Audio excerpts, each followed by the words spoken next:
News 16 Kerala. സൗദിയിൽ traffic നിയമലംഘനങ്ങൾക്കുള്ള പിഴയിളവിൽ എല്ലാത്തരം ലംഘനങ്ങൾക്കും ലഭിക്കില്ലെന്ന് traffic വിഭാഗം.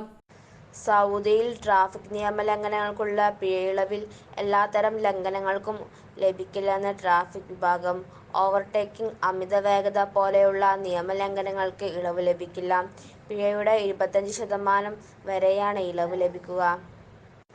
രാജ്യത്ത് ട്രാഫിക് പിഴകൾക്ക് പ്രഖ്യാപിച്ച ഇളവിൽ എല്ലാത്തരം നിയമലംഘനങ്ങളും ഉൾപ്പെടില്ലെന്ന് ട്രാഫിക് ഡയറക്ടറേറ്റ് വ്യക്തമാക്കി. ട്രാഫിക് നിയമലംഘനങ്ങൾക്കുള്ള പിഴ അടയ്ക്കുന്നതിൽ 25% ഇളവ് പ്രഖ്യാപിച്ചിരുന്നു. 4 വിഭാഗം നിയമലംഘനങ്ങൾ ഇളവ് പരിധിയിൽപ്പെടില്ലെന്ന് ട്രാഫിക് വിഭാഗം അറിയിച്ചു. മദ്യം, മയക്കുമരുന്ന് പോലെയുള്ള നിരോധിത ലഹരി വസ്തുക്കളുടെ ഉപയോഗത്തോടെ വാഹനമോടിക്കുക, ഡ്രിഫ്റ്റിംഗ് എന്നിവയ്ക്ക് ഇളവ് ബാധകമാകില്ല. അതുപോലെ ഓവർടേക്കിംഗ്, അമിതവേഗത എന്നിവ മൂലമുണ്ടാകുന്ന അപകടങ്ങൾക്കും പിഴയിളവ് ലഭിക്കില്ല.